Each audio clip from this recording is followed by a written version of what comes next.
This is a review for Management 370 with Dr. Turpin. I'm going to be doing a review of some of the practice problems we did today, and I will attach the PDF of them below so you can follow with me. I'll try to kind of read through them, but it might be a lot of text, so if you maybe pull them up side by side, that could be a good idea. All right, so for number one, we have an exponential distribution problem. And it's asking us, it says the cumulative distribution function evaluated at a equals 0.5 minutes in between arrivals is shown in the graph. Using the appropriate formula, verify that the probability of a being less than 0.5 equals 0.39. So what is actually happening here?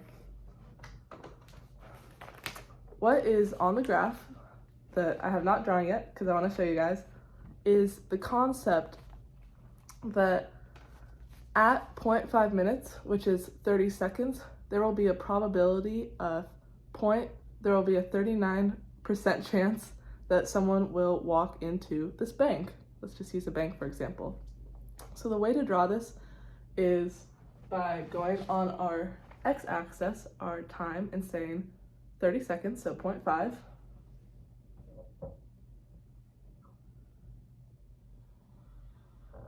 And we're asked to verify that it is 39. And so what can be confusing about the graph is that you're not going to go to the x-axis for the answer like you might normally. You're not going to go to right here and it'll say 39. It's not like that. Instead, it is calculating this entire region.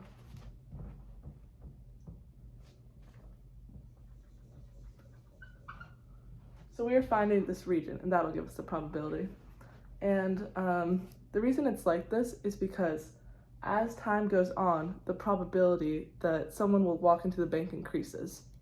And so if we were just taking it at a minute in time, like at 1 minute, it would be less. But since we're counting the, this is called a probability density function because it measures the density or how much is filled of the graph. And so to verify that this region is in fact a probability of 0.39, we're going to use a formula. And that formula is this. The probability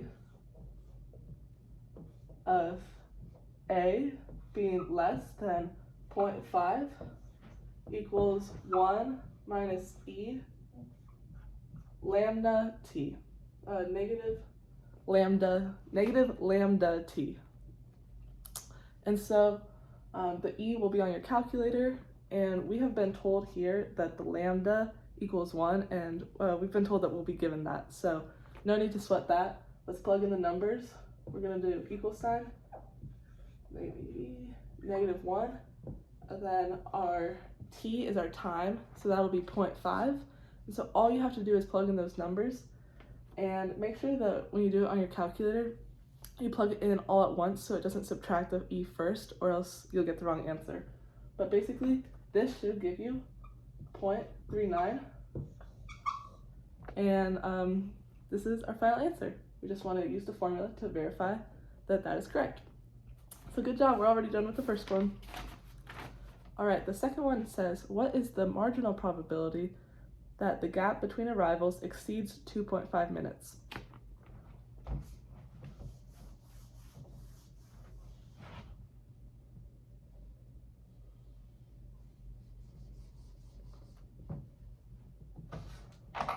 So for this one, we are trying to find the exact same thing, but instead of our less than formula, we're going to use our greater than formula. So we can go 2.25 this time we're trying to find this region. So the formula that we'll need to use is this.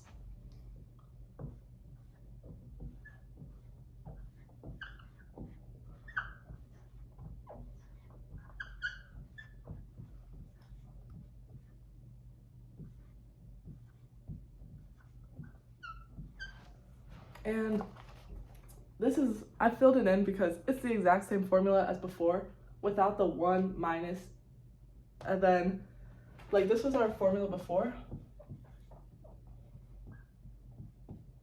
And now our formula is just this.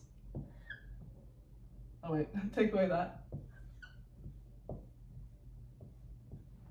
So the only difference is that you don't do 1 minus if it's greater than. And if you work this out on your calculator, it should give you 0.11.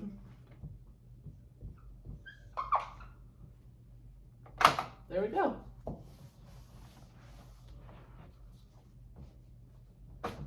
All right, next we're asked to find the joint probability. So what is the probability that a customer will come into the bank in between 1 and 2 minutes? So this time we're trying to find this probability. And how do we do that? Because the formula for that would be very long. Here's what we're going to do. We're going to kind of do it in 2 parts. So for the first part, we're going to find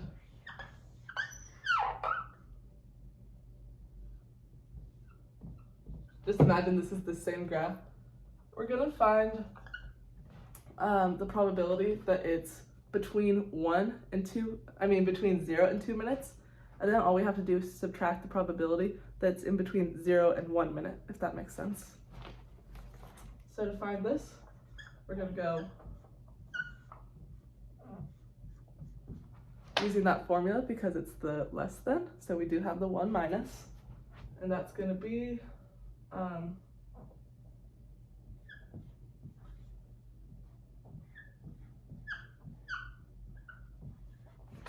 awesome, light work. Then I'll do the next one in brown.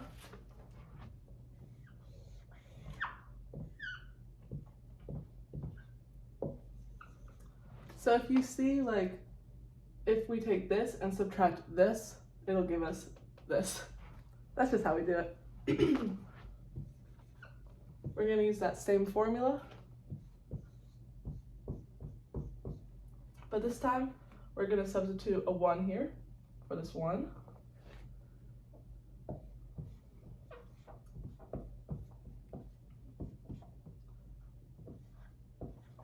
And that's going to give us 0.63. So now all we have to do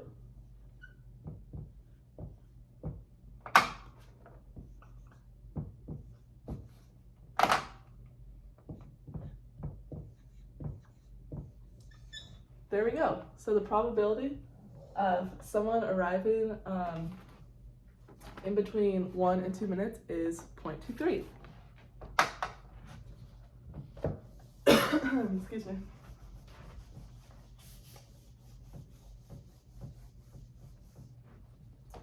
All right, so the next question is, what is the mean and standard deviation of the variable a? What do you notice about these two? And so this is an interesting one. I'll just work the problem and then we can see, oh, what is it? What is it gonna be? So the formula for the mean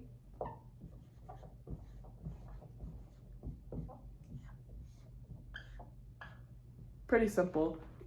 Don't fully process what this means just yet, but this is what the mean formula is. Then standard deviation, what is that?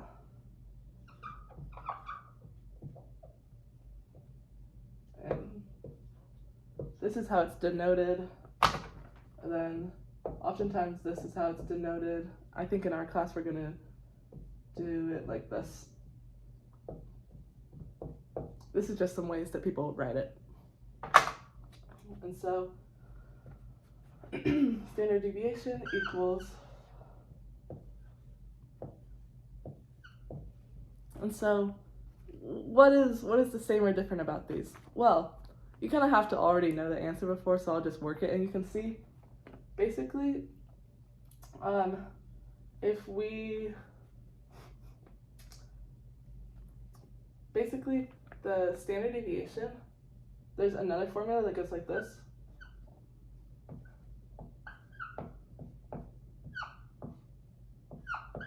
And so what we can do is plug this in.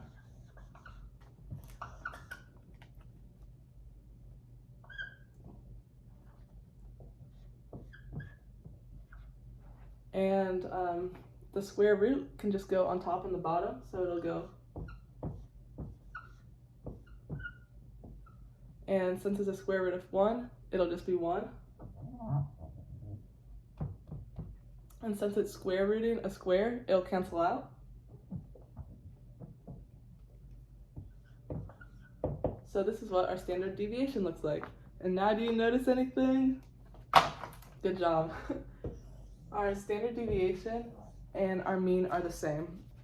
And so this only happens in an exponential distribution because it's a continuous random variable. So it is like, when it says continuous, it's at the same rate and it's random. Yeah, we don't need to go too much into it. I think we'll get into it more in the semester, but it's just good to know that mean and standard deviation will be the same.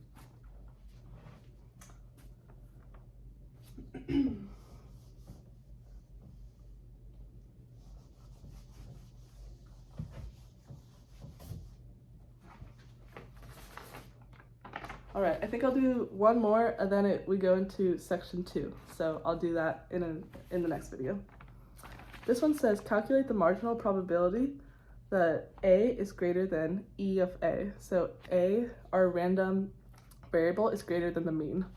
Now think about this. For every variable A that follows an exponential distribution of the form A, and then it has a squiggle, lambda, prove the expression probability of A is greater than the mean, and then equals e to the -1. And so that's a lot to hear, but if you go in the PDF in the link, it'll look really simple. I'm just going to write our equation and then solve it for us. Sorry.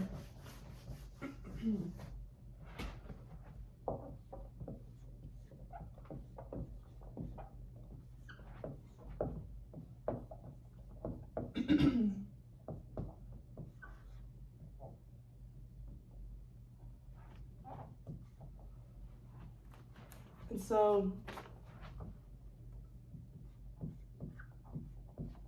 so it's wanting us to solve this.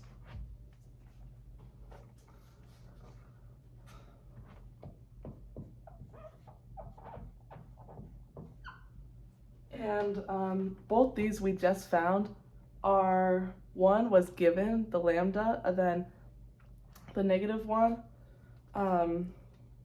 the -1, yeah. We did on the first one. So we have 1 was our lambda, and then we have the negative, so it becomes 1. And then the other one comes from, let's see, this problem already, it gives us this e to the -1, I believe.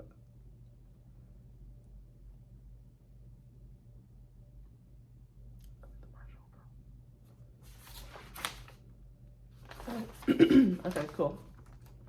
So all you have to do is plug this into your calculator, and e -1 will equal 0.37. And so what we're finding, what we basically just found, was on that graph, we found this area. And so where these two numbers came from, the 1, we have a negative from the equation already, and then we are told the lambda was a 1. And since we're at 1 minute, that's for our time, and then E was just on our calculator, how you can press like, to enable the blue buttons, I think it's second, and then the division sign, that'll give you your E. But this was just a super simple formula. And so this probability region is 0.37. And final thing I'll say, thank you for watching. I hope this has been helpful. It's pretty cool because the probabilities have an inverse relationship. So the probability of someone coming into the bank from time 0 to 1 minute will be 0.63. So if you don't know one or the other, you can just flip it. But this was day 1, part 1. I will try to do part 2 tomorrow. See ya.